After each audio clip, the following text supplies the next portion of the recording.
business meeting of the Richmond Community Schools. Please stand for the Pledge of Allegiance. I pledge allegiance to the flag of the United States of America and to the republic for which it stands, one nation, under God, indivisible, with liberty and justice for all. Thank you for your patience as we got a little bit of a late start because of our work session going over, so appreciate you in the audience. Can I have a reading of the vision statement, please? Richmond Community Schools, a collaborative community nurturing mind, body, and spirit to prepare students for lives of choice, purpose, and service. Reading of the mission statement. Richmond Community Schools guide students on pathways of learning to a future of limitless possibilities. Thank you. We'll start with our celebrations. The Richmond High School facilities team. You guys can come up, please. Don't let me do the public stuff. You're welcome to get back to the podium. Ladies and gentlemen of the board, Dr. Wright, distinguished members of the cabinet, Mary Cross. I come before you today as the Director of Facilities. I'm graciously appointed at the end of February for this position. Since getting here, we have hit the ground running. We have been right out of the gate. These guys, almost every single day, we're spent over there trying to get that place in shape to play and ride the softball complex. It was all hands on deck, and they did a wonderful job. Got our facilities to be playable, and nothing short of miraculous what they've done. I'm not going to take a whole lot of you guys' time. I know you guys are running behind already, but I just did want to introduce a couple of guys that I've got with us. Before I introduce these guys, I got to start with the lady that holds it all together. 98.4% of anything that gets done in our office, in the facilities, in the district, goes through our executive assistant, Lisa Williams. She is amazing. She's been with us since 2011. Can't ask for a better secretary. Sorry.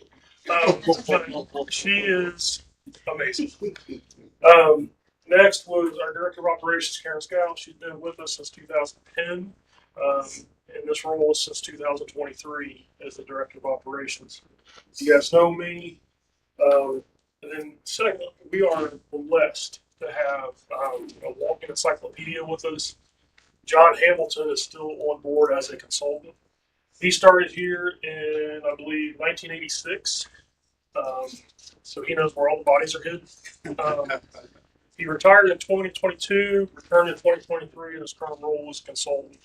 And the guy has forgotten more about RCS than all of us in this room remember. He's pretty amazing. Then the guys we have here, Kevin Rose.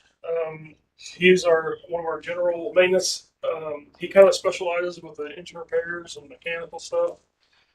He started with RCS in 2013 as an environmental service employee. And in 2014, he moved over to the maintenance side. Then we've got Chris Slinker. He's another one of our generalists, specialized kind of in security and keys and doors and a lot of the nameplate placards and all that stuff. Chris is great. He's been with us since 2022. And Adam Parks, he actually started about the same day or same week I started. So he's kind of in this he's with me trying to learn everything. He's one of our generals, also an ESE floater, so he gets down to all the buildings. If we have a custodian out, he kind of goes out and fills in for them. So he's been thrown to the wolves where he's had to learn all the buildings real quick and where everything's at. The other people that aren't here today, Chris Pegg, he's our specialty maintenance technician, and basically with HVAC, he's the one who keeps every single classroom, hallway, building in the facility where it needs to be. He started in 2017. Cody Hamilton, John's son, started with us in 2013. He's a specialty maintenance electrician with us. Just recently got promoted to electrician, I think, the last board meeting or two board meetings ago. Michael Bymaster, he's a general, specializes in carpentry, started with us in 2023. Tim Russell, he is a general maintenance and ESC float and mail person. So he's in every single building running mail every day. Also helps fill in for any environmental service agents that are gone. He does a ton of our deliveries. He's kind of the old Chris Dunn that a lot of you guys are familiar with. And then someone we just hired last board meeting, Troy Creech. We hired him in as a specialty maintenance in our plumbing, so he just started with us. But these guys are constantly on the go. They don't have any spare time at work. It's go, go, go. If they're not on large projects, they've got work orders a mile long that we're trying to knock off one at a time. But as every single teacher, if they move buildings, if they move classrooms, these guys are the ones moving all their stuff. You know, when you guys do book adoptions, we obsolete books and go through all that. They're the ones who move them out. All the stuff you moved up to the bus garage for auctions and everything else. I mean, these guys are hands on everything. So these are the ones you want to do a good favor, and always want to try to make sure they're taken care of. So, you guys have any questions? I just want to say thank you. Thank you for everything. We know with our wit and wisdom too, and our science curriculum, you guys are busy, but we appreciate They've been it. moving books like crazy. I bet. Thank you. We appreciate you being part of our CS, each and every one of you. All right. Thanks. Want to take a photograph? You all mind? This else mine if you can. Yes. Already my number. My number.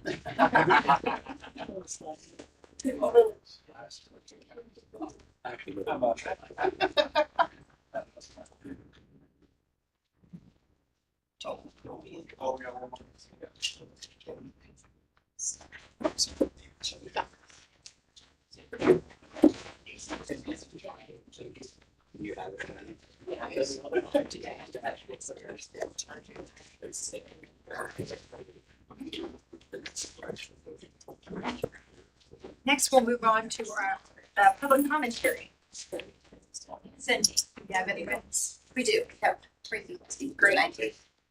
For those of you who wish to comment at this evening's board meeting, the maximum time to speak is 5 minutes. Please keep your comments fact-based and within the time permitted. Comments are not to be personally directed or abusive. Comments recognizing the work of staff and students are always welcome. However, critical remarks concerning specific school personnel or students are to be made through the complaint process available in policy 9130. School board members do not respond to public comments during the meeting, but you will receive a personal follow-up email from the board president. Okay. As for the first person. All right, our first person is Trey Monty. And I've asked a couple of other members of the Racial Equity Coalition to join me up here, if that's okay. Sure. So we also have Debbie Carter and Eric Pearson. Awesome. So hi, I'm Trey Ronnie. I'm a teacher at Richmond High School. I've been a member of the Racial Equity Coalition pretty much since it started. This is a little nerve-wracking because I don't know if this is touchscreen and I'm going to screw something up in my paper. Okay. And I brought copies of what I want to say, but I only brought 10, and the heads keep increasing at this table, which is not a criticism. That's a good thing. This is a big, difficult corporation, right? It's, so I'm glad you all are here. But we are here on behalf of the Racial Equity Coalition to ask the board to affirmatively and publicly state their support for an equity policy. We've been working for a while to draft a policy. We have sent that to the superintendent. I know there are conversations being had, and we have also heard that there are some criticisms, and so we wanted to come and address some of those, or concerns, I should say. So the first thing, we need to agree about definitions. And the first definition is obviously equity, right? So in the draft policy, educational equity is defined as raising the achievement of all students while narrowing the gaps between the lowest and the highest performing students. Isn't that what we are already striving to do, right? And so the equity policy is just an impetus for us to continue to identify gaps and to work on areas where certain populations of students need additional supports. This is nothing radical. This is nothing, as some of the opponents have argued, this is not a guarantee of success. This is not a rubber stamp for students. This will not take away from some in order to give to others. These are things we've already been doing. If you think about the colorblind version of equality that that some opponents of this policy have argued for, they're talking about equality of opportunity, as they say. But essentially, whether that's colorblind or gender blind or whatever, it is ignoring what happens to that student before they walk in the school doors. That's what colorblind is. It is ignoring who that student is and what they walk in the door with. And I'm sure if you talk to any teacher, they would tell you, any principal, any educator, they would tell you, you have to understand the whole student. You have to care about the whole student. And when we see gaps, we have to address them. That's all the equity policy is asking us to do. This is part of course, diversity, equity, and inclusion, or the sort of scare term these days of DEI. But diversity and inclusion are core parts of the best of who we are as Americans, right? Diversity, equity, and inclusion are absolutely essential for us to welcome our students as who they are, right? Not to ignore parts of themselves. For a teacher to say, for instance, I love you despite the fact that you are a Native American because I don't see race, right? That tells the student that that part of themselves is not valid at the table or in the classroom. On the flip side, an aware version of this would say, I love you because of who you are in all aspects of your being, because I see and I respect the inherent worth of your heritage. And that is, I think, a message we want to send to all of our students. I'm trying to cut down, but I wrote a lot, so I'm trying to cut down. I'll email the rest to you. Again, this is essential for us to educate students. And so this gets to the second thing we have to agree upon. What is the purpose of education, right? And some have claimed that the only purpose of education is math, science, and English, or the 4 R's, or however you want to put that, right? But we could go to Dr. Martin Luther King Jr., right? I think if he is going to be, I think we can all agree he's a guiding light on what we want our society to look like, right? So what did he say? He said, education which stops with efficiency may prove the greatest menace to society. The most dangerous criminal may be the man gifted with reason but no morals. If we are not careful, our colleges, he was talking about colleges, will produce a group of closed-minded, unscientific, illogical propagandists consumed with immoral acts. Or, more briefly, Teddy Roosevelt said, to educate a person in the mind but not in the morals is to educate a menace to society. And so equity is part of that moral education of our students that is necessary for us to have a good society. As the proverb states, it takes a village to raise a child. And that's important for 2 reasons. On the one hand, children need access to well-rounded perspectives in order to develop independence and critical thinking. And I'm almost done here. But they also, this is also important because our nation is engaged in a project to sustain the largest and oldest human experiment, to build a pluralistic democracy. And in order to do that, we have to have these children welcomed and supported in all aspects of who they are. The opponents of this policy, again, they fail to explain their criticisms that this is in any way contrary to Judeo-Christian values or that it's communist or Marxist. I would love to hear the argument so that I could respond to that specific argument. But so far, none has been forthcoming. In January, we held this sizable community forum at Morrison Reeves Library. Dr. Wright, several board members attended, and we appreciate that. And now what we're asking you to do is to make a public and affirmative statement that you support equity. We can hash out the details, right? We can work out the language. but we just want a public and positive statement. Thank you. Thank you. Hi, I'm Debbie Carter, and again, I'm with the Racial Equity Coalition. I've been a member for 3 of the 4 years that we've been working on trying to implement this program. So I'm glad to be a part of that. And I'm representing the NAACP on this coalition. So I was thinking that we usually come and we address the board, but I think it's also important to know that we're also addressing our community, to make sure that they know what the concerns are and what the policy is about, what it is and what it isn't.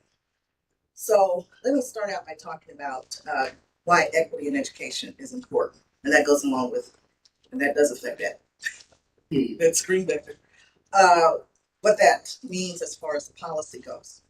So it does create an opportunity for our underprivileged and underserved students to overcome the disadvantages and find success. That's what one of the things that it's about. Also, it gives each student a chance to learn in the way that best supports their learning style. And that might be, more traditional learning, just the classroom setting. Could be more hands-on where they're doing things with their hands and putting things together. Could be work groups where they're discussing things. Everyone, I know I do. I learn a little bit differently than some folks. I really enjoy group discussion rather than someone lecturing me. So, we have to really understand what helps specific kids learn. It has nothing to do with race. It has to do with their learning ability. It can help students become more engaged learners by ensuring that they see individuals who are their race, their gender, their ethnicity, and that's in the learning materials, and that's during the lessons. So, educators that match the demographics of the student population, and again, as I said, learning materials.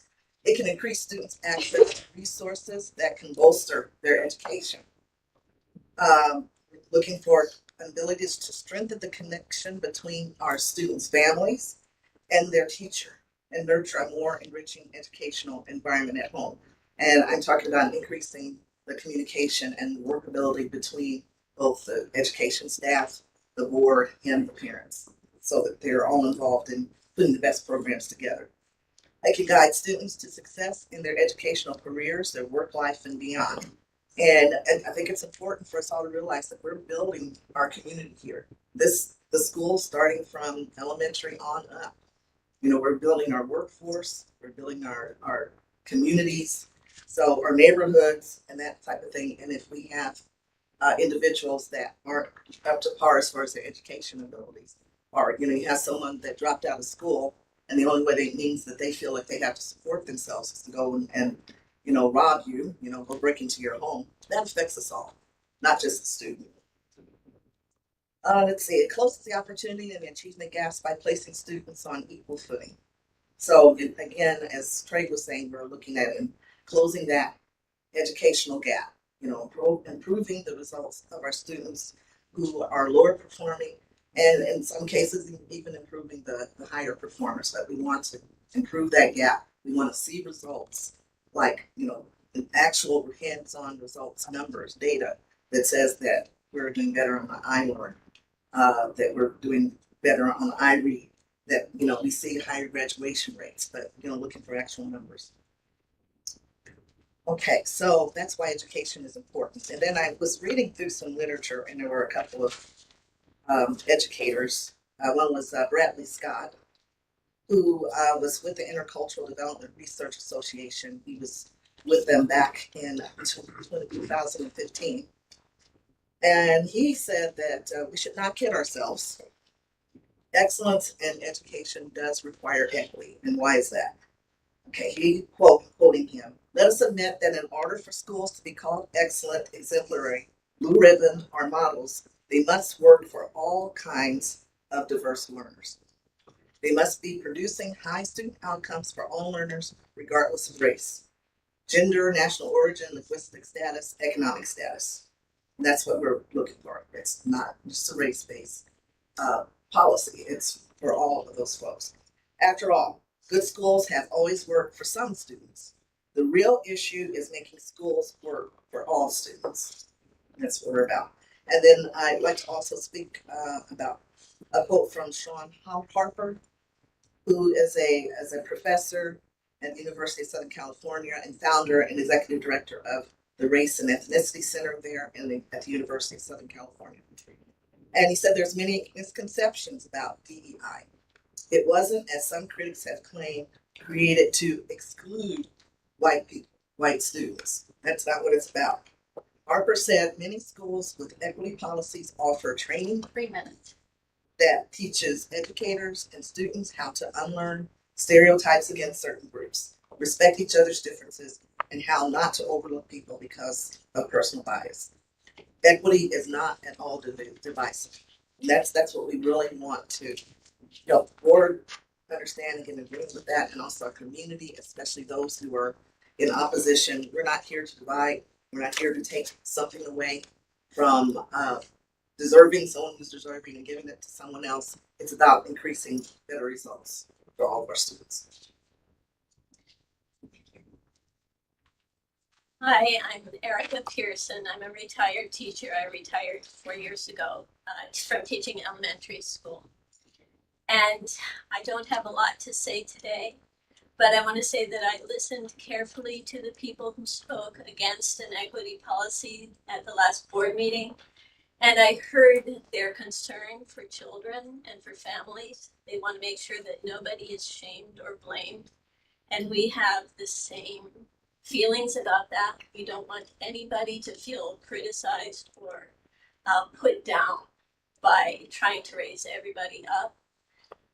I hear the concern about wondering what their children will be taught and wanting to focus on reading and writing and arithmetic.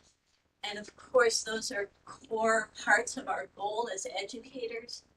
But everything we do in the classroom is teaching them other lessons all the time, even if they're not explicit, about how we treat each other as human beings, about how we become good citizens of this country, about how we treat everybody else that we meet in all the parts of our lives.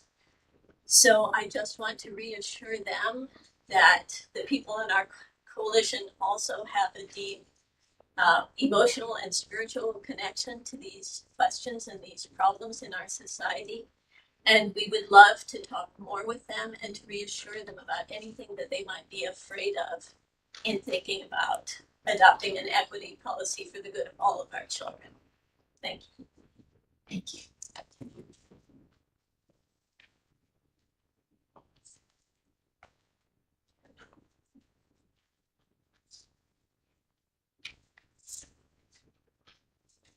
Is there anyone else? Thank you. Next are the consent items. We have items 5.01 through 5.05 and the addendum. I move that we accept the consent items as well as the addenda. Second. And a motion by member Stoltz and a second by board member Stevens. Questions or comments? All those in favor signify by saying aye. Aye. Nay. Vote passes 6-0. Action items. 6.01 donations.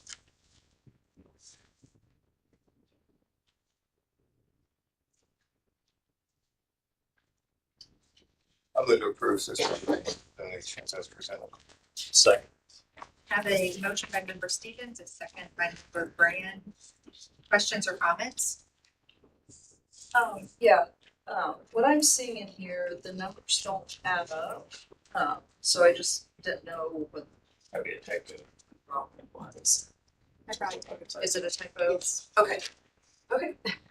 Should that be? I will one have to double. Okay, that's okay. So sorry. Okay. So do we accept as is, but with like, should we verbalize what the total should be, or, yeah, Ron, how do we do this? I think the minutes will speak for themselves. The question is, do you know what you're voting? And if you think you do, Well, I think it's what, 1375? yes. Do you want me to run donations? But the total's saying 475. Yeah, just your So- food donations listed in the amount of $1,375. Nope.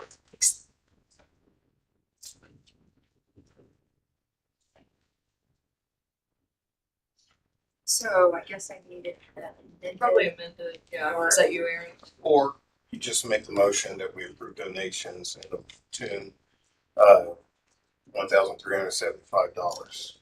Understanding that there's a typographical error in them. Thank you. So that's the motion by Stevens. Second.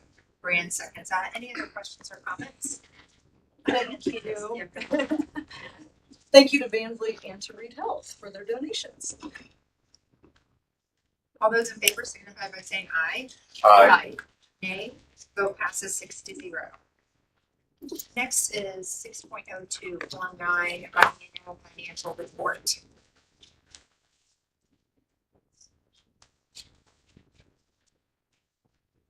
I move to approve 6.02, Form 9 biannual financial report is presented. I'll second. Motion by member Stevens, second by member Stoltz. Questions or comments? All those in favor signify by saying aye. Aye. Nay.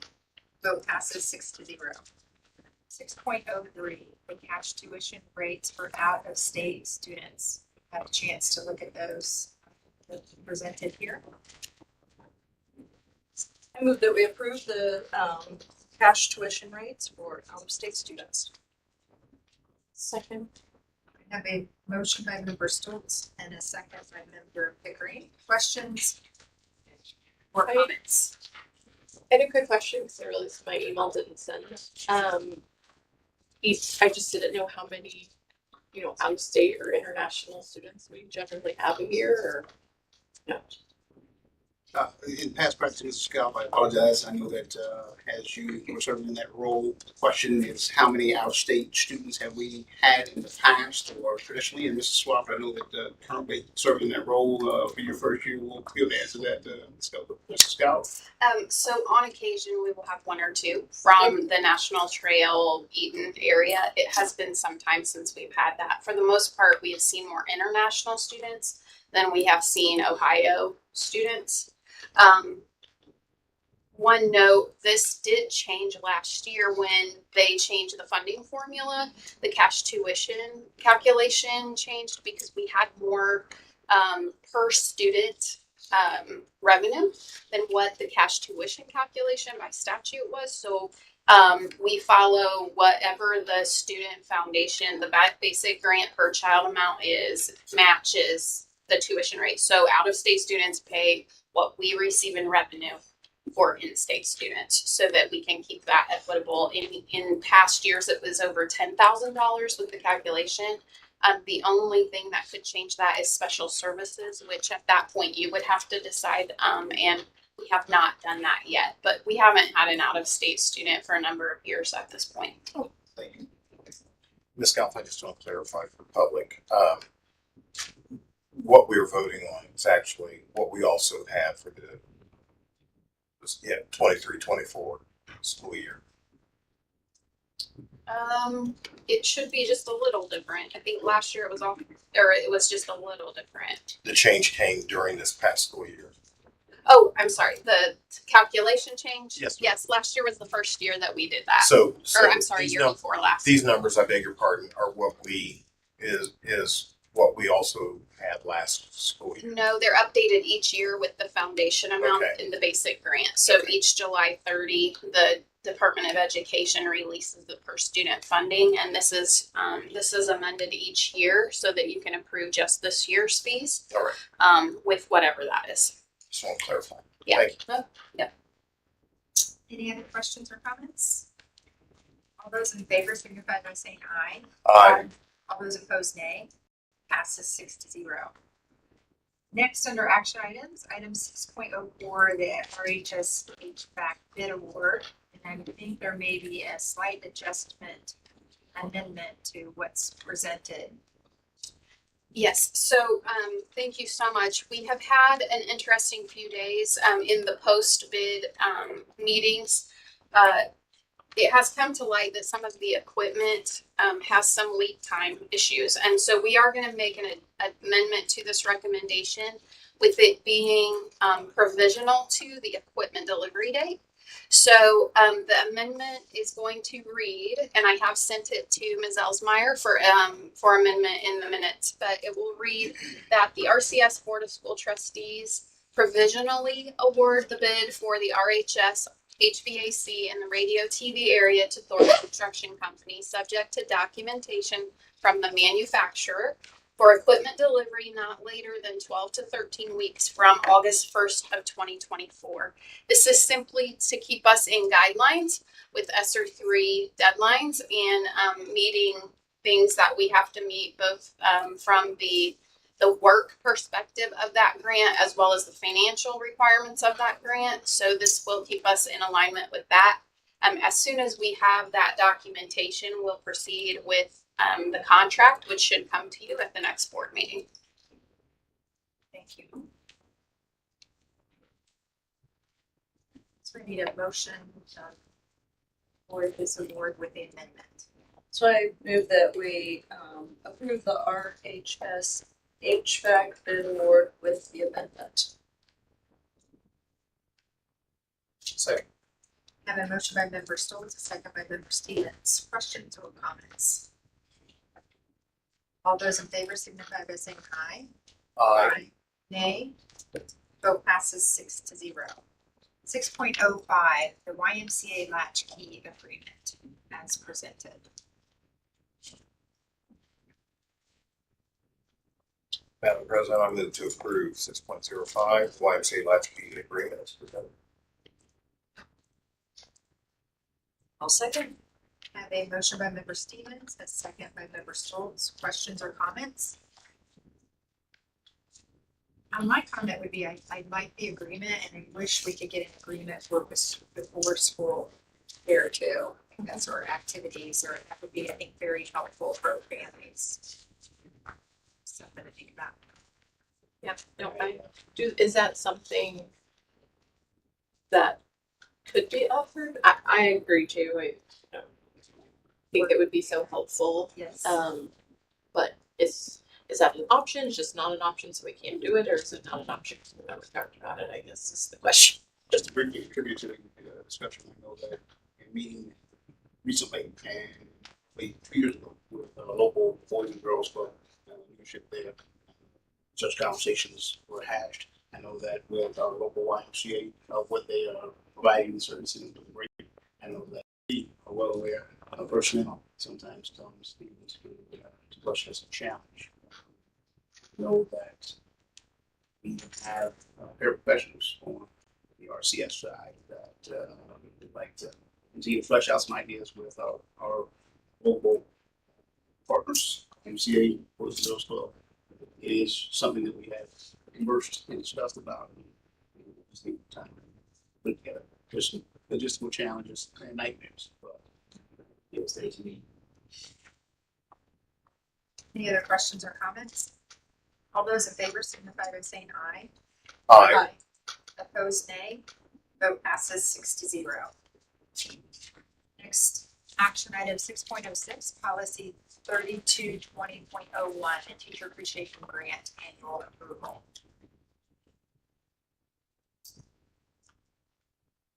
I want to move that we accept the teacher appreciation grant annual approval. I'll say. I have a motion by member Stoltz and a second by member Brand. Questions or comments? All those in favor signify by saying aye. Aye. Opposed, nay. Vote passes 6-0. Action item 6.07, update classified salary schedule. I move to approve action item 6.07. Second. I have a motion by member Pickering, a second by member Stoltz. Questions or comments? All those in favor signify by saying aye. Aye. Opposed, nay. Vote passes 6-0. Item 6.08, the multi-district litigation resolution in regards to social media. Madam President. Yes. I believe I sent you a copy of an engagement letter, which is part and parcel of that overall issue. So that would also be part of this item. Okay, so the engagement letter will be part of this resolution. Thank you. I move to approve the multi-district litigation resolution regarding social media. Second. I have a motion by member Stoltz, a second by member Pickering. Questions or comments? This is to participate in that lawsuit, Ron, is that correct? Beg pardon? This is to participate in the class action. Multi-district litigation. It's not quite a class action. It's just suits that get filed in multiple venues or under the federal rules can be consolidated into a single action. This was in California, I believe, and it's proceeding much the same fashion as the multi-district litigation did a few years ago. As I had asked before, who determines, so I guess I would think that the class that's harmed are the students, not the corporation. And I guess we're acting on behalf of the students, I think, with your answer. Well, I think any monies that would be realized, and I think I've had this conversation with at least maybe John and one other board member, they come unrestricted for their use. I think I would hope there would be some sense of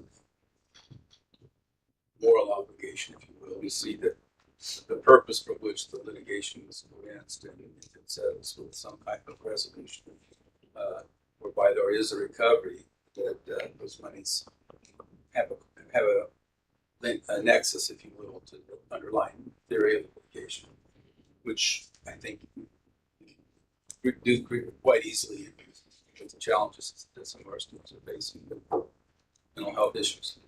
I think I agree with the premise. I'm not super comfortable that it's our money, and I understand your point. Not that you're going to have every school child in the country suing the social media. Unfortunately, but children need an advocate, and that is the school in this instance.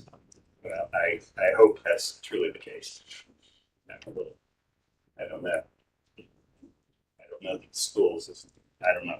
It makes me a little bit uncomfortable, but I think it is what it is. And I guess I'll also mention that I have I have lots of concerns about the effects of social media on kids, but do I think that social media platforms are 100% to blame? So I'll be voting against it because I do think they have some blame, but I also think personal responsibility for parents also, and so I can't vote for litigation that I feel like is a money grab in some ways toward social media platforms. So I'll be voting against it. And one of the reasons I will be voting for it is that I do feel like it is our responsibility to act instead of parents who are not supervising their kids in regards to their social media intake and just the damage that it's doing, and seeing that these companies are preying on our kids' young minds. So kind of going back to what you were saying, Ron, kind of advocating for them, I feel like is part of our responsibility. And I feel like that's what we're elected to do, is to act on behalf of the students. So. I believe social media platforms have a very, very real need in growth and learning and understanding. However, voting in favor of this, because I get to see it on a daily basis, the adverse effects it has on students and families, and again, it goes to irresponsible guidance of those who might be in charge of that student or that child who properly uses it, and the negative effects. I won't go into detail, but I get to see the adverse and the negative effects that it causes. So I'll go ahead and even say, as a parent whose kids were, involved, I had one of my children who really struggled with social media stuff. I was monitoring. So, this is from a personal perspective of someone who was very diligent about monitoring, and yet just seeing the draw and sucking in that they're able to do, that I feel like it's not ethical, in my opinion. So, Anyway, this is hitting a personal nerve. Any other questions or comments? No, I would just, want to do something if it gets to that point of, even though if it's unrestricted, right? As the board, that we would make sure that we would use whatever came from that for something specific, and not just, hey, we can, shift this money over here. Something that will really drive educating our kids or providing, something specifically for them, whatever that looks like. So, And I don't know how much the money Yeah. would be, but I mean, If any. if Yeah. whatever, you could look at repurposing, whatever minimal money there might be, but look down the line on some type of education to students and parents in regards to responsible social media use. Just from past practice, let me just include or add to the discussion as a school principal. Back when there was, unfortunately, some suspect behavior from a proprietor of a local sandwich shop or national sandwich chain, I recall some time ago, having the opportunity to bring in specialists and consultants, as well as the law enforcement, FBI agent, play the part to speak with our parents, and then ultimately having another session to speak to our students. It had a very everlasting and a truly profound effect on students in our community during that year, years after. So, what member statements reference such little money to a rate could be used, as was mentioned, to educate, extend knowledge. All those in favor signify by saying aye. Aye. All those opposed, nay. Nay. we need the engagement letter also approved. I'm sorry. The engagement letter. Oh, yes, I think that was part of the motion. Oh, It was not mentioned. Oh, okay, it wasn't, So- okay. I can amend my motion to include the engagement Yeah. letter. Again, Thank you. there's absolutely no financial outlay risk associated with the engagement. Thank you. I don't know if I need to do a roll call. John, did you say nay or you? You were nay, okay. So vote passes 4-2. 6.09 supplemental resolution reapproving building corporation. I move to approve the supplemental resolution reapproving our building corporation. second. I have a motion by member Stoltz and a second by member Pickering. Questions or comments? All those in favor signify by saying aye. Aye. Opposed, nay. Vote passes 6-0. I'd like to publicly thank Ray Zaleski Jr. for agreeing to serve, and less the name rings bells. People, obviously, that's not a conflict of interest. There's no pecuniary. This is basically public service. Thank you. How often do they meet? Once every 3 or 4 years. Okay. Every time you do at least financing bond issue. Okay. It was 2013, 2021, and now 2024. Great. Action item 6.1, the ISBA strategic planning service improvement. I move to approve action item 6.10, the SBA strategic planning service agreement as presented. I'll second. A motion by member Stevens and a second by member Stoltz. Questions or comments? I would simply like to, if you don't mind, make reference to our cabinet and other central office leadership team had a great first initial meeting with Steve Horton from ISBA. I know that he is looking to really extend the conversation during our coming board retreat. And I think we're already all fantastic stuff. All those in favor signify by saying aye. Aye. Opposed, nay. Vote passes 6-0. On to policy review and updates. Policy, we have item 7.01, policy 5136. which is the personal communication devices. This would be the first and final reading. Maybe if Stacy can share with us why this is coming as a first and final, as it will maybe have the first and second. Correct. So there are actually two that are listed there. The first one is the one that the board adopted earlier this year in February, and that was prior to the state legislature creating a new law, I guess, for schools and for personal communication devices used within the schools. At that time, there was discussion amongst the working group that maybe students should be able to use the phones or the personal communication devices during passing periods and at lunch. But since then, the administrative team met and felt like that would also be a distraction. And we bring that to you as a first and final because it's going to be part of a student handbook, and we want to make sure that the policy in the student handbook match. So the real thing that I think once we want the board to look at would be the second paragraph, that they may be used before and after school, during lunch break, and in between classes. That particular sentence or that particular line there. I guess I'm confused. Which of the two postings is the board adopting? PO 5136 Neola is showing on correct and on the agenda as still having all the options without any of the options having been designated. Now, I think Member Weber is very sensitive to it's the board's role to set the policy and define it. And if I were looking at this and you voted on it, I would have no idea what you voted on. So I listed both there, and I apologize for that if there's confusion there. I listed both there because I wanted to show what the options were that Neola had presented before us, that they give they give you options that both of them would be in line with what the legislature has given us.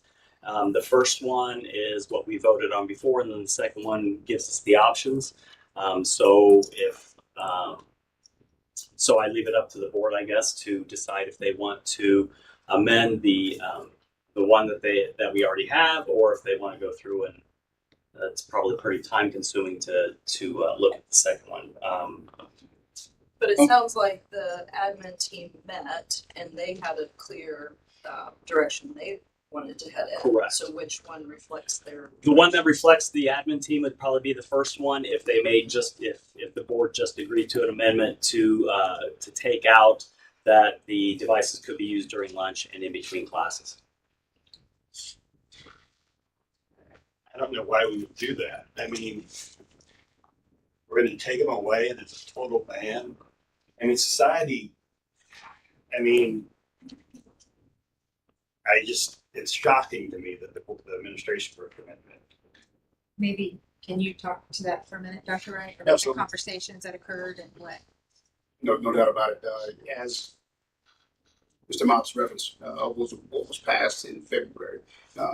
It allows for students to utilize their personal communication devices during non-instructional time. And again, as Mr. Webb just alluded to, always cafeteria. While What you don't want to do. I'm sorry. Right, that's what was. So why? That's what was, and of what our conversation established, and what came out of the conversation was that our administration felt that to move more toward a way for the day has been used in the past. They found success. I know that some of our middle and intermediate levels, and most importantly, what it really does is creates clarity for students as well as family, staff, stakeholders. Most often, when you have teachers that may have a particular policy that says non-instructional time is as you are walking into my classroom and sit down. I'm not instructing, it's not instructional. I'm not before you, it's not instructional, this is proof. And so, whereas other educators they say non-instructional is as soon as we hit the threshold of the classroom. And I know that from the legislative standpoint, what was passed with the General Assembly, I know that they can leave it at the local level to decide as to what extent boards would like to explore. And, going back to what we just discussed regarding the multi-district litigation resolution, sitting around social media, speaking with educators not long back, a few semesters ago, this along with attendance and at the elementary level, as we know, we are dealing with behaviors like never before, were some of the major themes that came out of those conversations. But personal communication devices, mobile devices, electronic devices, for many educators were also of concern. I know that in speaking with our building leaders, they found a lot of success with the approach away from dating. It was rather majority at that time that we would move to that, so as to also provide our educators with the understanding that it's becomes quite easily understood, so as to not create that inconsistency or imbalance. Is that what we had it tested in this last year? Yes, ma'am. So way for the whole thing. That's that's a policy that they followed. And there are other schools and other corporations not only around our state, but also around our country. I think Mr. I recall during that conversation, I believe he mentioned it. He no longer is with us, but Mr. Baker, when he was high school principal there in his previous corporation, they also had a waive day type of policy, and it's found throughout. And I know that for teachers, it's one less thing that they then have to concern themselves with when it comes to distractions, or if a student is walking in watching a feature film on their phone and they say to the teacher, well, hang on, this part is almost over. It creates some challenges that takes away from the reading, writing, arithmetic, as was mentioned. So our recommendation is that we be consistent. And the other aspect, as we all grew up, again, I promise I'll be brief, we still have the same communication resources within our schools. If there are emergencies that parents have to contact and reach out and share information with students, whatever that may be, we have resources and the capability of doing so, and vice versa. The student has emergencies or needs to reach out to parents or guardians. We have those resources, and it also enhances from a safety and security standpoint us being in the know of what's thoroughly going on within our schoolhouses. Whereas, again, going back to that multi-district litigation resolution, sometimes during those non-instructional times, when students have devices, that we also experience some behavior undercover. I mean, I guess that makes sense, but I think our role is to help the students become citizens and live in society. And by having a prohibition against phones, I mean, we're teaching them not teaching how to use responsibly. We're just saying no. And it seems like we're just making it easier for ourselves to monitor the situation. I just think it's wrong. And then this policy, I guess our old one, I don't know, is I think one of the phrases is there's no expectation of privacy. I don't see how we can claim that. Maybe Ron, I don't know. That seems I'm not a Neola fan, so don't insane. I don't. You can say it, but that doesn't mean That true. That in any way we would have any right to see what's on someone's personal device. And then my third point is how this is presented as a board member. I mean, to have no input and then it's a mess. There's like options. I don't see how as a board you could even think about approving it. So I'm a no across the board. So my thought is we need a policy on this, but I'm not yet ready. And I do apologize to you, Dr. Wright, and you, Mr. Mops, because I have a number of questions that unfortunately I failed because of the number of obstacles that I faced to get those questions to you in a timely manner, so I didn't embarrass anyone. But I have a lot of questions that I have before I can consciously be totally supportive of this. You know, these have become the bane of our existence to an extent. These have also become an absolute necessity for critical use purposes and everything else. And there lies some of my concerns with it. My personal thought is, I know that, we're less than 3 weeks away from the beginning of school, but my personal thought is to table this until, for further discussion, until some of the questions that I failed, and I'm sorry, I failed to present to you prior to tonight can be answered so I get clarification. Again, I state, I feel that we definitely need a policy. I think we need a policy that's clear and concise, the role of the student, and what John, teaching them how to be responsible with full understanding that not everybody is going to be responsible. Okay. However, I just feel uncomfortable voting for or against it right now until I can get personal clarification.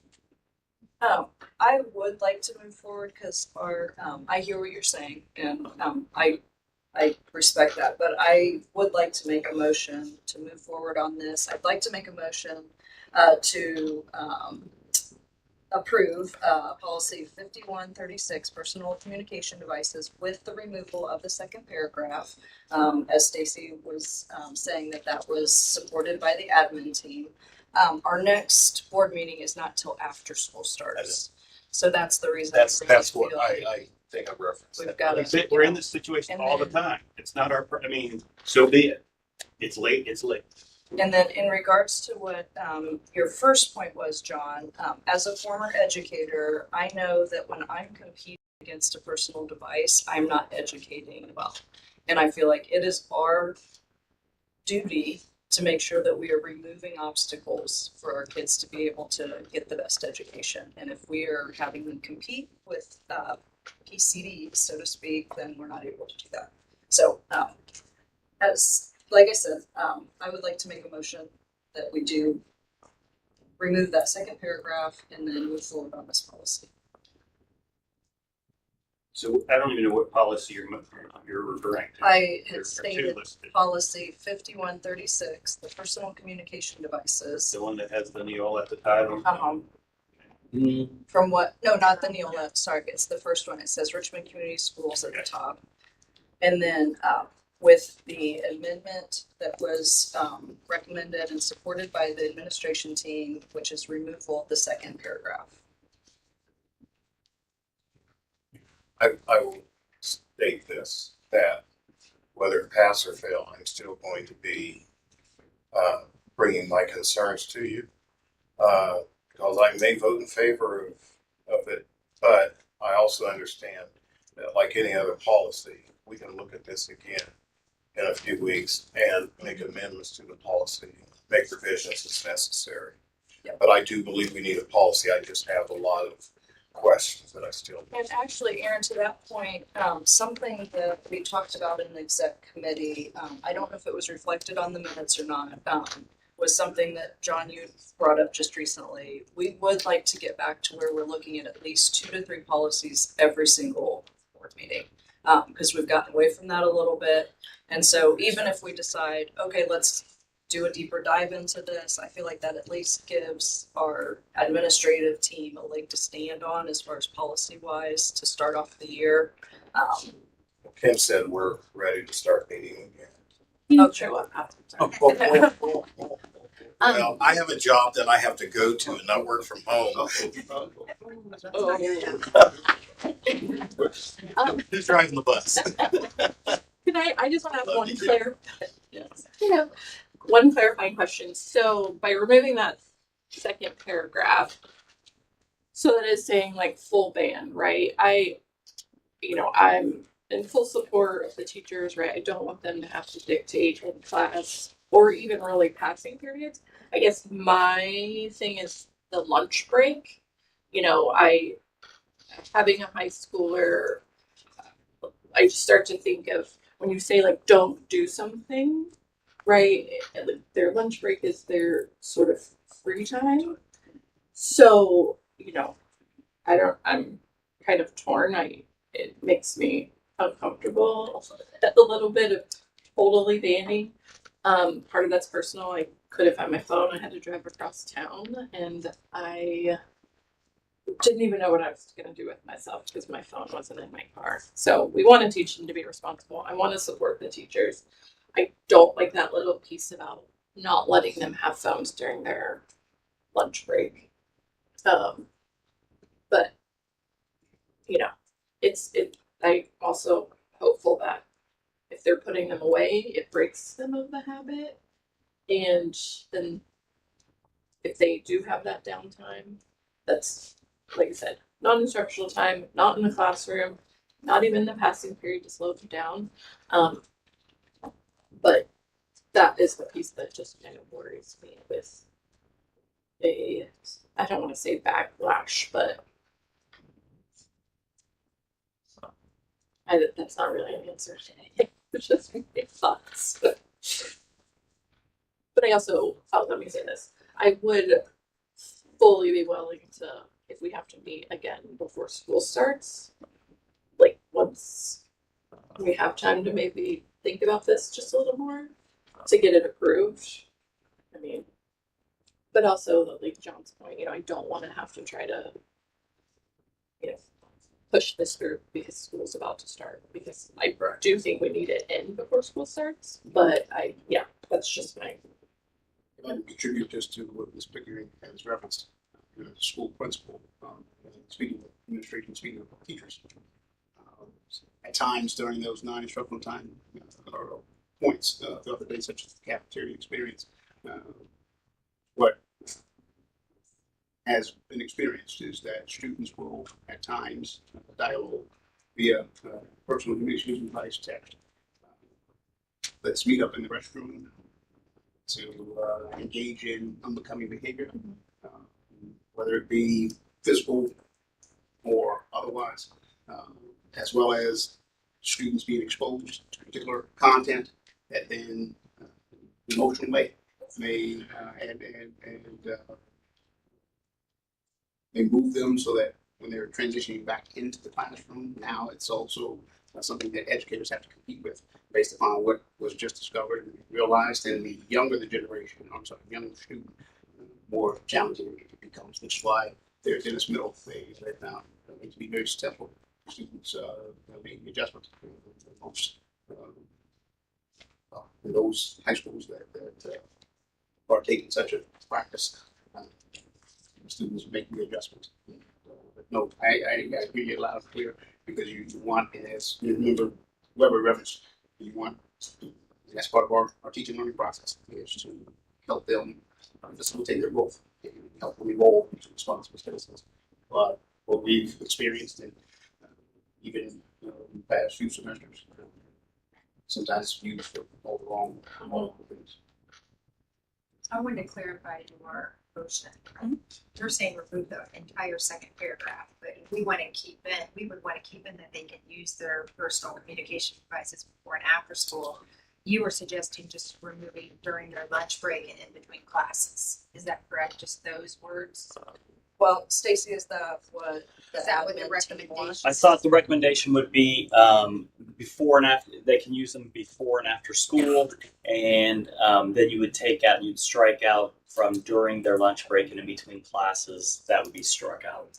Okay, Just so that part. Just those, And then or just the those rest, words. because they could also use them after school. Right, as long as they activities do not, and then you would okay. pick up again as long as they do not. Okay. Okay, I will amend this motion then. So again, it's just during their lunch break and in between classes that's struck out. Correct. Is what they are in favor of. Okay, so my motion then is I move to approve policy 5136, personal communication devices, first and final reading, with the removal of, in the second paragraph, during their lunch break and in between classes.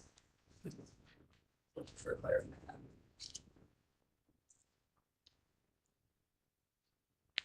Any other questions or comments? This policy has so many problems.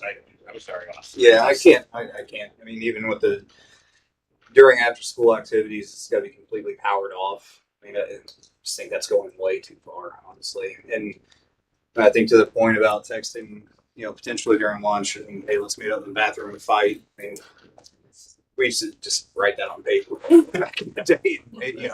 I mean, so I think it was still happening. I remember parties getting busted beforehand because it was written on paper and there were notes passing around. I think that stuff's just gone to text now. I get it, but like the stuff was still happening. We didn't ban notes back in the day, so yeah, I don't know. I can't support this as is. I think to John's point, it's got a lot of issues. Now, to me, this reads that they're saying that they can have them after school activities, but it's saying other times they're prohibited and must be powered off. That's the way I read that, and out of sight. So can I provide Yes. a day in the life as a student coming off the bus or car rider, or as I'm entering the schoolhouse, I'm starting to power down my mobile device, place it in my locker. At the end of the school day, take it out, power it back on, head back out the schoolhouse and go to the bus car. But during the day, it's not necessarily seen or heard.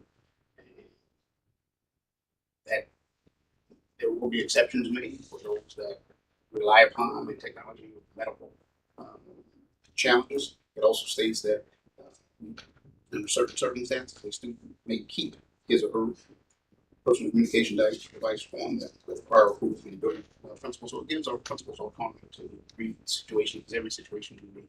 But in general, that's ideally what it would allow for a true focus on the teaching. And again, to reiterate, I think this is saying that they can use it during after school activities. This right here says during after school activities, PCDs shall be powered completely off, not just placed in the vibrate or silent mode, and stored out of sight when directed by the administrator or sponsor.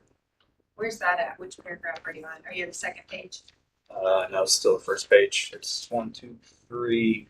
Down from that second paragraph, it's 3 lines, or 3 short paragraphs down from that. So to me, that's kind of almost contradictory to what was listed earlier. I'm just kind of confused by the list. Like, that's why I'm like, I just need to. But this is our current policy that we're talking about. That's confusing. So, Well, this is the one that was approved at Viola right. that we never reviewed, Mhm. if you recall. That was pushed through, and the policy committee we've never talked to this about this policy as a board. Right. We actually said we were going to wait until this state law kind of came Right. to talk about it. But I have questions too. I don't think it's in here about do they need to stay in their locker? Is it okay to have them in a bag? Are the teachers, if they suspect that a kid is on it, what are they getting sent to the office? I know that's not really part of the policy and will probably be in the The code of violation conduct, section is I'm a mess assuming. too. It talks about confiscation, and then the next last paragraph, school board is not responsible for anything if we take it away. And then the paragraph that talks about that person discovers a student using a personal, they're supposed to report them.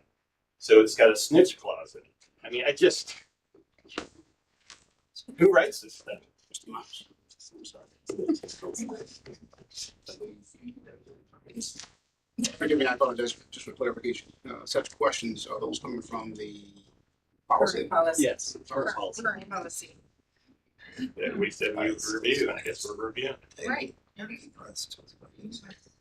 But this was the problem where we should not have approved all those policies like we did. Well, we have to move forward, and this is our time to then now discuss it, so we can discuss and share how we feel about this policy. And I guess I'm hearing from admin that they would like cell phones away and have something to stand behind, so that if someone says you're doing something different than this other teacher. Well, I fully agree with that. It's all the other stuff that's going on in this that Yes. I don't want to approve it. Just need to, Point of order. we need to literally, Just needs to point it out. yeah. Question. Has there been a second on No. the motion? Okay. Then I would make the motion again that we table this for the policy committee, policy review committee and Mr. Knox to meet on this for our clarification, and then we present it to the board with all the questions to be answered that myself and other board members may have. I know that that would take us past the beginning of the school year. I mean, I'd rather be right than wrong and have to clean up a mess, to use that expression. We'll backtrack. Yeah, we need this policy. We're required to have this policy. We're required to do so, and if we're going to have the policy, I want to make sure it's something that we individual and collectively as a board, consent administration, present to the public. That's just my opinion. Now, if Test and Dennis are already doing it their way, other schools can, I mean, right? I mean, if Test and Dennis have done something, I'm just saying, they've reinterpreted this, right? Got this policy, they have the way, what prevents the high school or Fairview from doing that. So I mean, Right. I'm just trying to clarify for myself, I guess. prior to state statute and state guidance, I know that last year,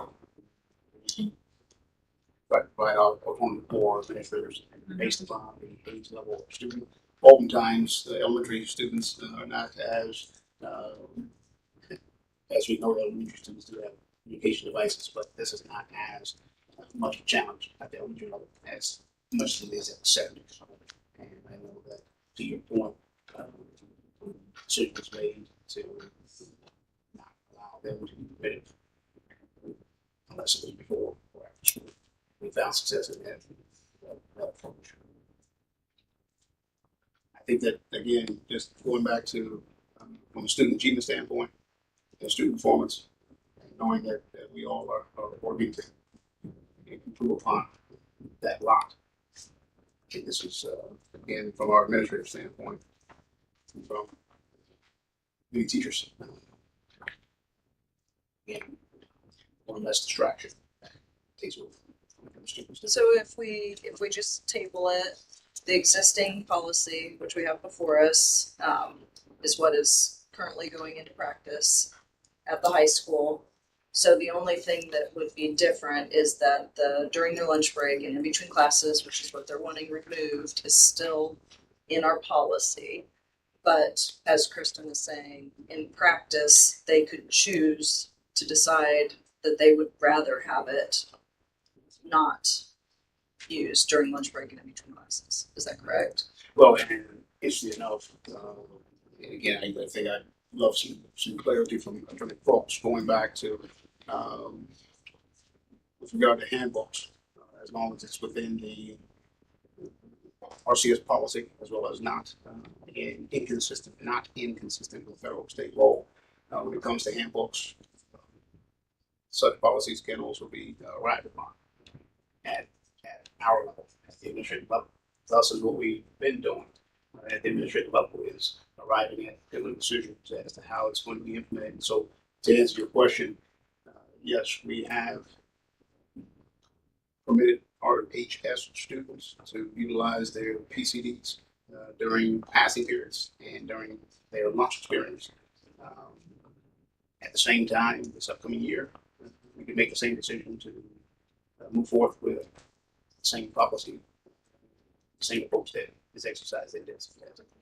And all right. And so are we wanting to look at this next board meeting? Is that kind of what we're wanting to do? Is it possible, another idea is to remove those 2 times and us still look at the rest of it, and so that there's consistency and support, I guess, for the decision, it sounds like. And then we can update it The again. handbook's not even on here, so when are we gonna approve that? I mean, it will be before school anyway, right? I mean, I'm thinking we're talking about implementation of the first day of school and what's gonna be shared, is that? If this is supposed to go in the handbook, and the handbook's not gonna be approved before school anyway. Well, going back to what I referenced, the handbook is not, and Attorney Cross, if I'm not mistaken, with regard to the handbooks, if it's not inconsistent with federal or state law, as well as if it abides by our RCS policies and previous codes of conduct, and then that's something that is an administrative decision that we can arrive at, and not necessarily bring back before the board. I don't see these sense of urgency. We've always approved the handbooks. Many times got simple errors like leaving Mr. Walton's name off of it. I mean, it just, I think an extra set of eyes in the handbook is super important, especially from the board. To Mr. Weber's point, that has been the norm in the past. And that is,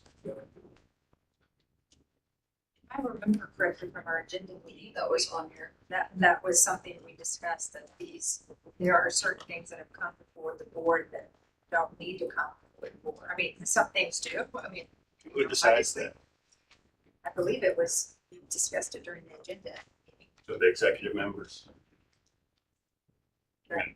I mean, Yeah, I'd have Agenda to look meeting at my notes right now to be honest. Like I would think if we want to make that decision that those handbooks don't have to come to the board, it should be a conversation with the board. If you guys are like, oh well, this is why, like you just gave the reasoning, should still be discussed amongst the whole board before it's decided not to bring those items to the board. I do not know where we, I don't know where we ended on that either. So I was looking back at the agenda notes that were sent to everyone to see if it just mentions RHS student handbook. One of the things you do, and that's usually early, first meeting after school starts, is you basically pass a resolution reaffirming all existing policies. That's housekeeping. I would just like to throw in a continuing plug. Not a Neola fan for a lot of reasons. One size doesn't fit all. I really think it does. I have no idea what our contract with Neola says. I didn't see it. But I would hope that as the board gets involved in policy, that you keep an open mind. That once we can consider an alternative, look at the ISBA policy program that they have, I am very comfortable that it is going to be closer to addressing your concerns than what the Neola probably would. And at a lot less cost.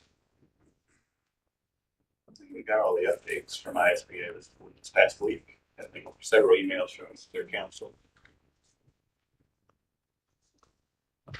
Okay, well, we don't have a second to the motion, so I believe that this is going to be tabled. To item 7.02, well, I'm not sure we, yes, We do have to move the table okay, because it's on the agenda. okay, thank you. Because either to approve, table, or Table to a specific one. So I had made the motion that we table the policy until such time as the policy review committee and Mr. Motts can meet, and then we can clarify any questions, concerns that we have prior to presenting it back to the board for approval. I don't think we have a policy committee anymore, so it would be all of us. Yes. Is that right? Okay, okay, I just want to make sure. I'm sorry. That's okay. I think you can have one board member. No. Okay.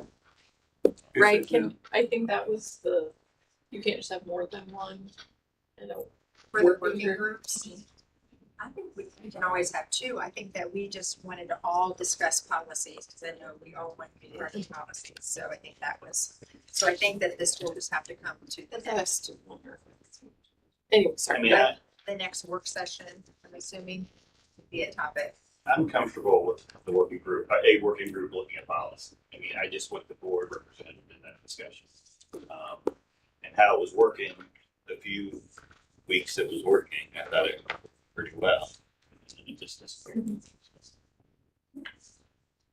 if we went back to that model, I would be fine. I don't think we have to flesh out every single policy like this. I mean, this one, the working group would present, I think, a pretty good close draft to what the board wants, and the board could tweak that slightly. That's how I would envision it, whether that's how it would actually work. But if we have to go line by line through that policy, we just are going to table. That's going to take a while.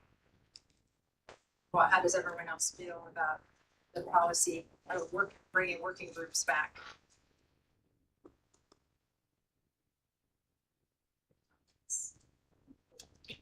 I guess I felt like we were getting to increased efficiency without them. I do feel like this particular policy seems like people have opinions and want to talk about, so I think it makes sense to all talk about it collectively instead of And if we don't have, You know. if we don't have a policy review committee establishing more, if it were a work session discussion or whatever, I'm for it. But I think it's too important not to do anything on it and not to be heard and again, reach a common consensus on what we want our policy to look like. I think the issue was just when we had the first reading and the final together. Typically that And would that's- happen. Yeah, and then we can have, if they could Yeah. start bringing it back every meeting, then we can have this time for discussion until the pressure. There's still a staff that we all mark needs reviewed, and they just have sat dormant because this work session that we do an hour. When are we going to do the policy? I mean, I don't really love having work sessions every meeting. I don't think that was the idea, but that's where we've fallen into now. Yeah. But when's the policy work session? My understanding is that it's going to be policy every time, like it used to be. Like we're gonna have policy coming. What about the staff that we've already identified that needs review? So we're just going to start. I mean, there's like. We could have a policy work session if that's what everyone wants to do.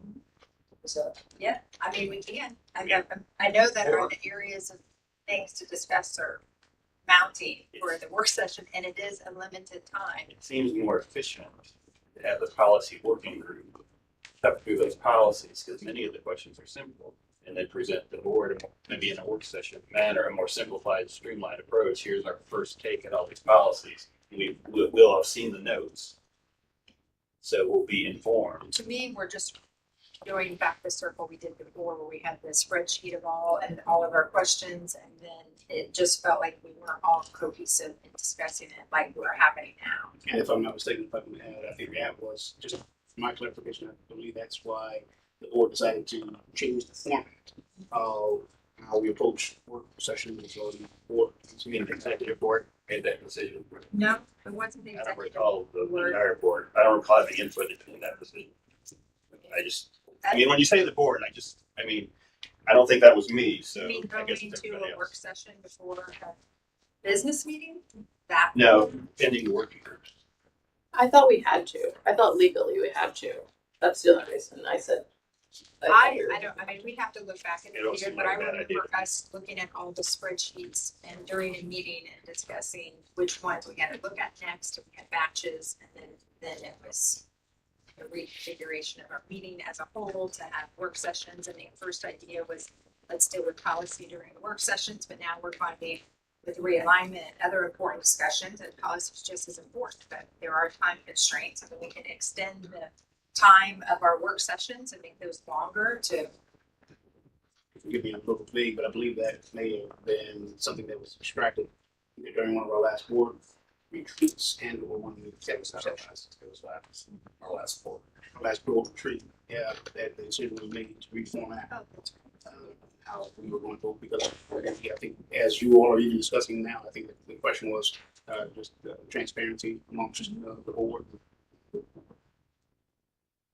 Again, as I stated in correspondence last week or earlier this week, whichever direction the will of the board is to further move into with each of accommodations. So it's work session is policy. You want to just let us know which direction you would like us to go. So I guess So we what- need to all, yeah, I mean, I guess I prefer my option, my preference would be we start looking at them at a whole during every work, during every business meeting like we used to do, first reading, second reading, approval. That would be my recommendations. We can all have it piece.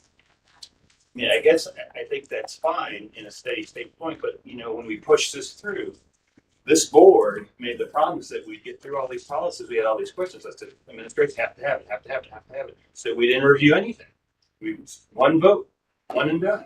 And now we're like, oh, well, we don't want to go back and do what we said we were going to do. Well, I'm not saying that I don't want to go back. I'm saying that there's a way to do it that may be, we can have like a 10-hour work session. That's another option we could do if we want to work through all of them. I know that, and I think that just pushing them one and done isn't the way I look at it at all. Many of them were boilerplates, were the exact same, but we're doing right now what we said we were going to do, which is discuss these and we're having an open discussion, so we can make it open to the public, so everyone, you know, can be part of it, so. So your preference is what, John, to deal with it, or to work through these policies? Well, I mean, I think ideally we get away from Neola, to use Ron's solution, but in the short term, we have a stack of policies that we agreed upon that we said needs reviewed. I think those need to go through ASAP with a policy working group. Okay, and Nicole, how do you feel about that, what's your preference, and we'll just go around and say. So it sounds like we have three options. Option number one would be reestablish working group to work on policies. Option number two would be do a collective work session on just policy. And option number three would be for each board meeting to have like 2 or 3 policies. So what would you call that? Just break it up into board meetings. My preference would be break it up in board meetings. So Aaron, what would you prefer? I prefer to handle what we've got on the agenda right now, if you don't mind coming back to what you're asking me. Because we still have to do something about the policy on the agenda. What are we going to do?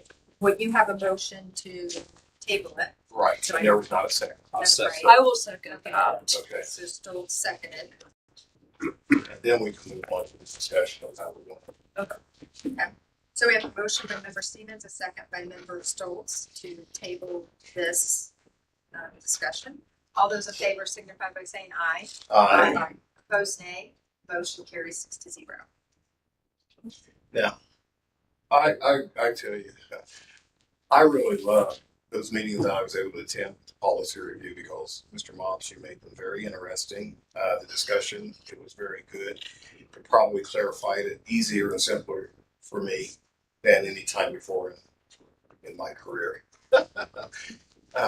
So I'm up in the air at the will of the board, but I really did enjoy that time that we had to review. So yeah, I mean, just being on the policy working group, I think this one is like a perfect example of, you know, there are some we were just knocked out, right? They're super easy and quick. So I, you know, if we reinstated a policy working group for some of these, you know, higher profile, they need more fleshed out. So it's maybe not every other week, it's just kind of to get through these bigger ones that are gonna take more time. I could see doing that. I do think I would like the working or the work session. I think we would need one just on policies, and maybe it needs to be like 2 hours, like to jump, like all the ones we have questions on. I think Mr. Robs had them all sort of earmarked too. Yeah, let's just get through that ending group that we approved. I think that's sort of the underlying issue that makes it feel like we're not moving forward. So if we could identify, have a working session where we just kind of go through so we know we're sort of caught up. And then, you know, I do like the working sessions, but I think sometimes when it's just you know, administrator assistance, I thought that could be in the regular board meeting type, you know, where we might not have much discussion, it's more of a presentation type thing. Where then, you know, facilities and McBride, we want to have more of a discussion. So that's kind of just my thought on the differentiating those couple of things. If it's a true bigger discussion, but I guess my main point is getting through the policies that we have, and then what we do with pending ones. It's fine if we have them in the meetings. This one's hard 'cause it's the first and final, which I just can't, you know, like trying to process, and everyone's bringing up different ideas and thoughts, and you're like, oh, I didn't think about that, which is the point of having a first reading and a second reading, so you can process through it. So are you saying thinking you'd hybrid rather do the approach. work session or the working groups? And I would do all of it. I heard her say work session, a long work session, and then rotating through the. I heard the rotating after. Like, I'm fine with having them in our regular meetings. This, like the But like cell get phone a one, bulk of them done. I think if we have that coming up and Neola's pushing updates, then it might need just to be a smaller group that's kind of looks at it ahead of time. I mean, we're all gonna get it, but like just with this one right here, we're all kind of talking through it, but we're not landing anywhere. Right. So I don't necessarily know how to solve for that with the three options, but because I think we could, this one policy would probably take up the whole working session. That right. So I think, you know, my goal is just start with all those pending ones we have and knock those out in a working session. And then see how we sort of feel moving through if we start adding them to the meetings to go through. Austin. I think this one could take up the whole 10-hour work session. But I seemed like the policy group was working well. I mean, I think to Kim's point, though, that some of the pending ones might need to be worked through in a little bit longer work session, but it seemed like policy group was working well. I feel like we got a lot of detailed information that came out of this handful of meetings. Take place. I think. Sorry. I'm sorry. Go ahead, Aaron. Go ahead. I think Mr. Moss is on top of the game, so to speak, when it comes to what policies we actually need to spend time on. You know, the no bubblegum policy, I'm just using that as an expression, no bubblegum policy is a no-brainer, doesn't need 2 hours of discussion. Something like this has some immediate ramifications and benefits, which is why, it shouldn't be glossed over. It may be 1 out of every 10 policies that we have that we need to review that actually needs some determined discussion. Others, look presented, okay, yeah, we're presenting this, it can be moved to second reading or it can be approved on first reading whatsoever, because it's not going to entail a lot of discussion. This one in particular has a lot of things that need, in my opinion, to be clarified. So, and I have personal, professional reasons for doing it. Thank you. Okay, where does that leave us? I didn't hear where Aaron landed. Are you? I landed at the will of the board. Okay. Like I still didn't do that. Okay, so it sounds like John's liking the idea of working groups. Is that right, John? Austin's liking the idea of working groups. Kim's liking the idea of a work session. Kristen's liking the idea of break it up along the way. I was saying I like the idea of break it up along the way. So Aaron, I think you do. What do you- all actually. I think if we have a work session and then Yeah. we see where that gets us and we make it a longer one, 2 hour work session. Okay. And get through those vital ones. It's my hybrid. And that, It It's the was hybrid. it was on two. It doesn't have to be, I don't think, the same people in the working group, right? If we've got some higher profile that's coming up or something just comes up, it could be like, hey, who's available? who's interested in serving in a working group, as you discussed, this policy, and this policy. Right. And again, it may not be the same 3 people, because the same 3 people may collect or individually start to develop biases or certain things that would hamper the improvement of any policy. But I mean, like this one, and again, I'll just use this, the no chewing gum in school policy may be something that has some serious community ramifications, which means the next 3 people would step up and we want for the next 2 people who would want to be involved. I do like working groups. But either way. Are we thinking working group then or work session? Where are we? And then what? I know, no, I appreciate you doing this, yeah. No, yeah. I think it's a hybrid, I think we have an answer. I think you have to of do everything. both. All of the above. I think you start with the working session. The work session. Okay, so we'll do a work session on policies. Kristen, I think maybe to get back from 20,000 feet and look down, I think would be helpful if you had a general practice for policy development that you approved for many years. I thought we did, and after this last go around, I don't even know what it is. First reading, we did. Second, it's not adopted, passed for second reading. It gives everybody time to look at it. Comes back on second reading. If there's substantial changes, it can be carried over even for another reading. But if you understand the policy, the one that tweaked me to that, when I saw this on the agenda, what tweaked me was it was a first reading and a final, and that bugged me because I did not know how much there'd been board involvement on developing the policy that was presented to you tonight. And that is your position, that is your obligation, not the administration's. All right. It worked before, in your opinion, coming to the board every. Yeah, and frequently there wasn't a whole lot of time spent on first reading. I mean, you'd had them and you'd looked at them. And I think everybody knew they had their questions and comments that they'd get in between the first reading and the second, which would give you a 2-week period, of course, not longer, to get those issues identified. This one, just to reiterate to reference earlier, again with the sensitivity of time regarding these particular policies, and state statute was changing earlier this month, and guidance being received. This is a rather unique policy review, whereas, as you referenced, in most instances, going back to what Attorney Cross just mentioned, it would be like we used to when one of our members used to bundle and save. I think that's what I hope was referenced, bundle and save. And that member would ask for motions on both policies at the same time.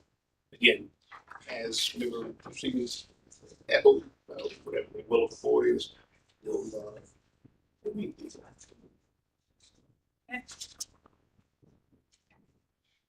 So we'll move on to policy 7.02, which is policy 5200 attendance. First and final reading as presented. And I think I probably need a first and a second before we discuss. Maybe I'll do this one the right way. Or maybe it won't get a second or a first and we'll move on. Now we'll take a motion to table. Kristen, Yes. you're doing fine. All the options. You're doing fine. I move to approve policy 7.02 or item 7.02 policy 5200 attendance policy as presented. I'll second. I have a motion by member Stevens and a second by member Stoltz. Questions or comments? So, I guess maybe an explanation of why this one is coming as a first reading and a second or a final, and this changes been. Why are we getting it now? I can address that. So once again, state statute began July 1st. So with this policy, what we did is we took the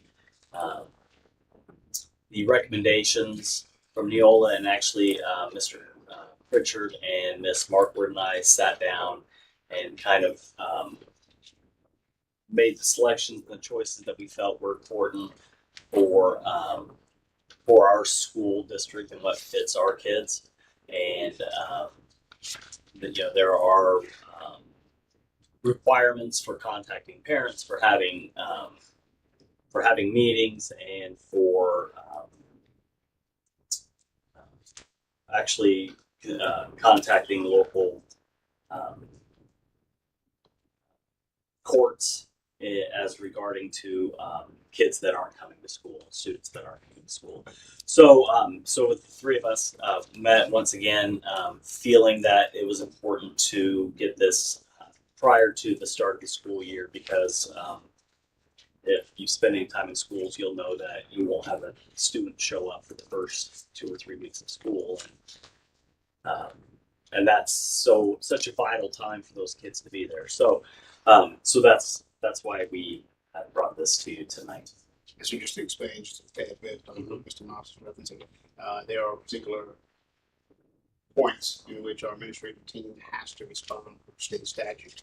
If Curtis Wright is absent first 4 days of school, protocols and responses. On that 5th day, states that requires administration then to enact what our legislative body has put forth. And as Mr. Moss referenced, that then would include the judicial entity here locally as well as what Mr. did. So I know that in past practice, we've been working with our local prosecutor's office over day 2, along with others around the state, adjusting to the general policy. So that note and would simply, as Mr. Moss alluded to, simply we want to make sure that we're doing this in compliance with state statute, but also providing administration and also even our students and stakeholders an opportunity to be in compliance. Other questions or comments? I'm just not gonna support it first and final. Other questions or comments? Yeah, so we don't have this one at all, right? I'm sorry. We don't have, this is brand new. Or do we have any iteration of it at all? Although, I know we've got some, like an attendance policy. We do have attendance policy, but it doesn't include the things that are, Okay. that are. Does this replace that? Does that This still? would replace 5200 in our current policy. Previous policy was not state mandated. I think that's the only caveat. This is not legislation. So we would not be compliant with the state if we don't make the changes. Is that what you're saying? In essence, we would be out of compliance and not be out of compliance. Okay. Based upon the new state statute that's going to affect us early this month.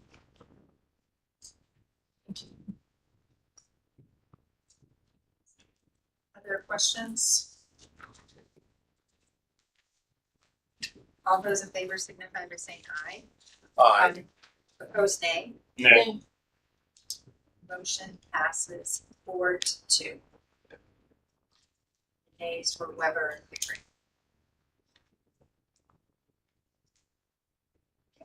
Next, the preview of our upcoming meetings and events.